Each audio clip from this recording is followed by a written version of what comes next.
पूर्वीच्या काळी बघा, घटस्फोट हा शब्द ऐकला तरी लोकांना ते आवडायचं नाही, राग यायचा. हॅलो, कशा आहात सगळे? मी मस्त आहे, तुम्ही पण मस्तच असाल.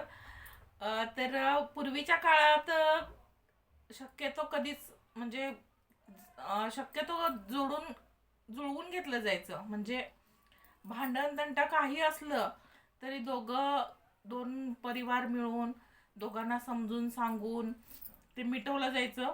पण घटस्फोट हा घेतला जायचा नाही. आणि म्हणजे घटस्फोट घेणं हे अस्तित्वातच नव्हतं म्हणून समजा. काही झालं तरी समजून घेऊन राहायचं. आणि ह्याच्यात बायकांना त्याच्यात जास्त तडजोड करावी लागायची, पुरुषांना कमी. कारण त्यावेळी कसं होतं की लेडीज घरातच, बायका घरातलीच कामं करायच्या. बाहेर आता कसं बाहेर जाऊन जॉब करतात, पैसे मिळवतात, मुलगी शिकली, प्रगती झाली, तसं त्यावेळी नव्हतं. जरी मुलगी शिकलेली असली त्यावेळी जमते मग शिकलेल्या असायच्या बायका, त्यामुळं बाहेर जाऊन कामधंदा जरी केली तरी ती सगळ्यांचं ऐकूनच राहायची, घरातल्यांचं. माहेरच्या लोकांचं तसं तिला हे असायचं की नाही, तू समजून घे. जरी घरातली वडीलधारी माणसं असू देत, नवरा असू दे, जास्त तू समजून घे, हे त्यावेळी जास्त करून असायचं.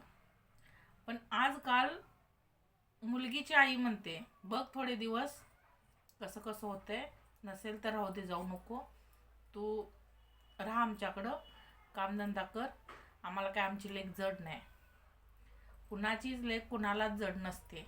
पण एकदा लग्न झालं की मान्य आहे मला, चुकी असेल नवऱ्याची तर त्यानं पण समजून घ्यायला पाहिजे, हे पण मान्य आहे. पण तडजोड केलीच पाहिजे, दोघांनी पण केली पाहिजे.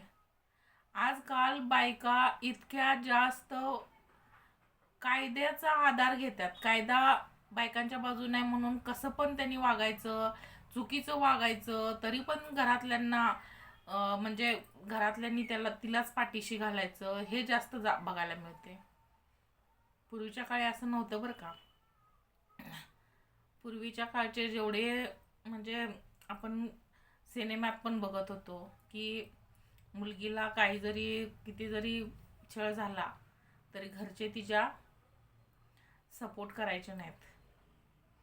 आजकाल लगेच सपोर्ट होतो, लगेच जरा काय तर झालं की सासू काम केली नाही म्हणून सुद्धा पुरी दंगा करायला लागतात.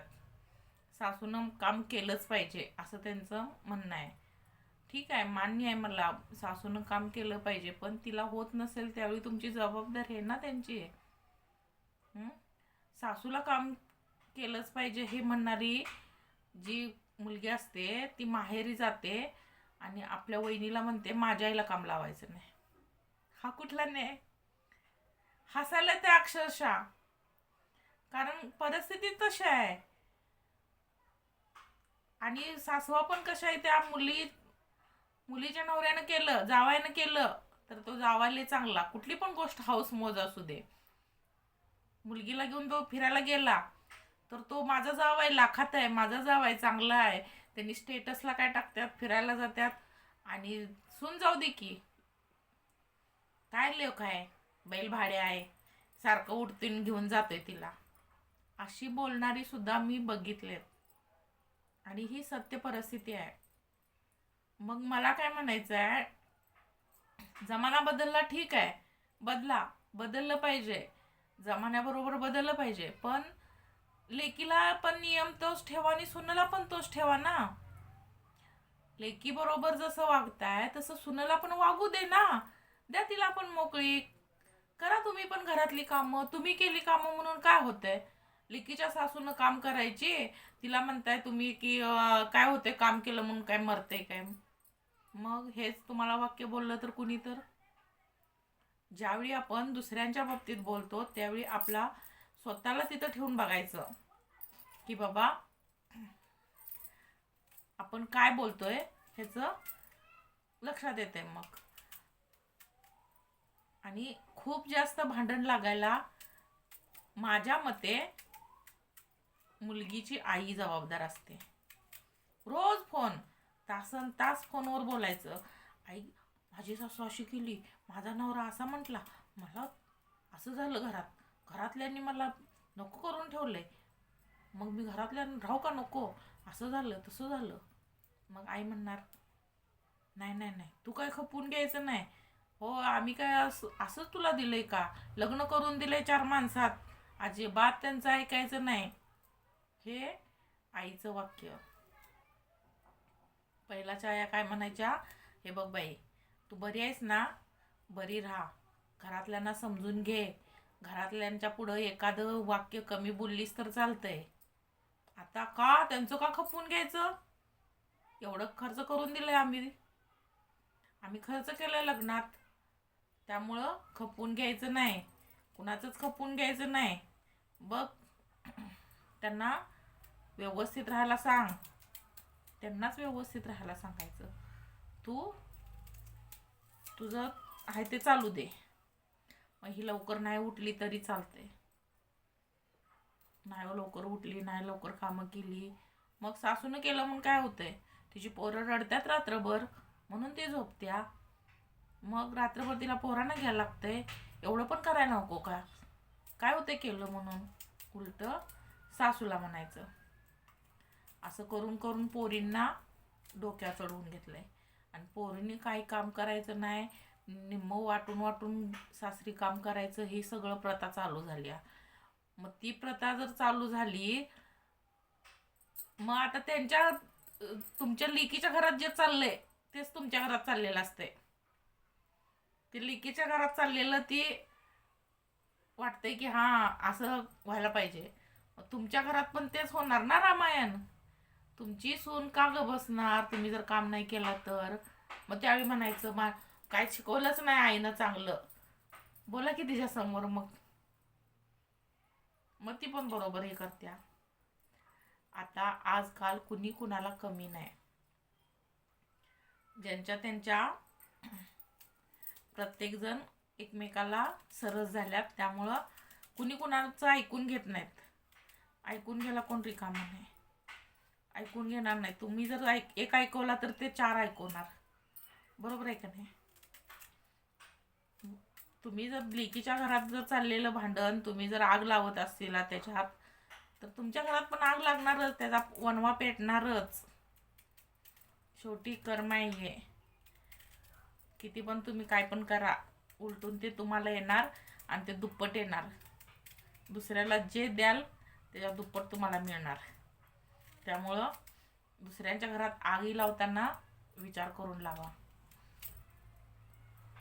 विचार करून बोला.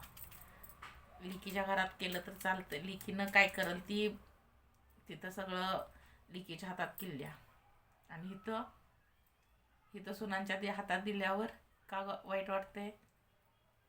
इथं पण सुनच सरस असणार ना. मग जर तुमची लेक तिथं राणीसारखी वागावी अशी वाटत असेल, सुनाला पण राणीसारखं ठेवा, म्हणजे आपोआप सगळं व्यवस्थित होईल. सुनाला एक नियम आणि लेकीला एक नियम, असं करू नका. ह्याच्यामुळंच आजकाल जे चाललंय ना, कलियुग म्हणतात का नाही, ह्यालाच म्हणतात कलियुग आहे. कारण आपल्या बाबतीत व्हिडिओ बनवत एवढा कोबी कापला बघा. आज मस्त अशी कोबीची भाजी बनवणार आहे. स्वयंपाक करत करत जरासं व्हिडिओ बनवला, गप्पा मारल्या की बरं वाटतंय. तर तुम्हाला माझे व्हिडिओ कसे वाटतात ते नक्की सांगा कमेंटमध्ये. मी एवढे छान छान तुमच्याशी विचार शेअर करते, माझे विचार तुम्हाला पटत असतील तर नक्कीच शेअर करा. माझे व्हिडिओ शेअर करा, लाईक करा, आणि नवीन असाल तर चॅनलला सबस्क्राईब करा. तुमच्या एक लाईकमुळं खरंच खूप खूप महत्त्व आहे तुमच्या एका लाईकला. आणि कसं आहे, एखाद्याला सपोर्ट करा. खूप वर्ष झालं मी मेहनत घेते, पण तुम्ही लोकांनी इतका सपोर्ट केलाय, अजून जरा सपोर्ट करा म्हणजे माझे व्हिडिओ मोनोटाईज होईल. माझं चॅनल मोनोटाईज करायसाठी माझी धडपड चालू आहे. त्याच्यासाठी तुमचं सगळ्यांचं योगदान खूप महत्त्वाचं आहे आणि सगळ्यांना मी धन्यवाद देते हात जोडून. प्रत्येक व्हिडिओमध्ये मी सांगते तुम्हाला की तुमच्या सपोर्टमुळं मी इथंपर्यंत येऊ शकले आणि अजून जरा सपोर्ट द्या म्हणजे माझं चॅनल मोनोटाईज होईल. परत एकदा सगळ्यांना धन्यवाद, थँक्यू, आभारी आहे.